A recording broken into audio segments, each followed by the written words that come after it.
In this video, I'm going to show you how you can evolve Ursaring into Ursaluna.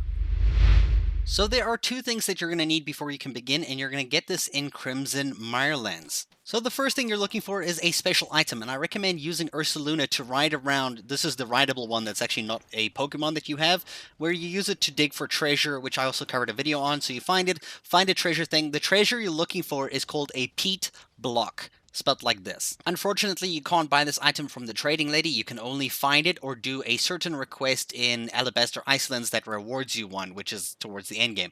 Another thing you're going to need is actual Ursaring himself, because you're going to be evolving him into Ursaluna. You can find an alpha one of him right over here on the Crimson Mirelands map. If you're looking just for a regular Ursaring, you can find them over here. So if you have the peat block and you have the Ursaring, it's time to put the Ursaring in your party and stay in the Crimson Mirelands. Now what we're looking for is a full moon. Ursaring will only evolve with the peat block during a full moon. As you can see, the moon over here is a quarter moon, and the peat block doesn't work. So here's the strategy you're going to use. You're going to go back to the camp here. You're going to rest until morning. It's very specific that you need to do it morning here first, and then you're going to return to Jubilife Village. Once you get to Jubilife Village, you want to travel exactly back to the Crimson Mirelands.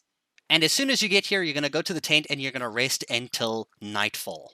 Once it's nightfall, you can just stand over here. You'll see the moon will actually spawn in the distance behind you, right over there. So you can look at that icon over there. Right above that icon, the moon is going to spawn in that direction. So you can basically just wait a minute or so to see what type of the moon it's going to be. You can also cheese this method by, after doing a few skips every time you set it to nightfall, immediately go into your satchel and you can actually test if you can put the peat block on Ursaring. You can see now it's compatible. We don't know if it's a full moon yet, but we know it's going to be a full moon because that's how we're able to evolve Ursaring. And that's how you get Ursaluna, by evolving it with a peat block during a full moon in pretty much any of the maps, but I just did Crimson Mirelands. And with this method of setting it to day, returning to the village, coming back to Crimson Mirelands, and setting it to night, you can quickly evolve Ursaring into Ursaluna instead of waiting like a minute and a half to see if the moon is actually a full moon, which it was. I actually waited here for a minute and a half actually, to see if it would turn.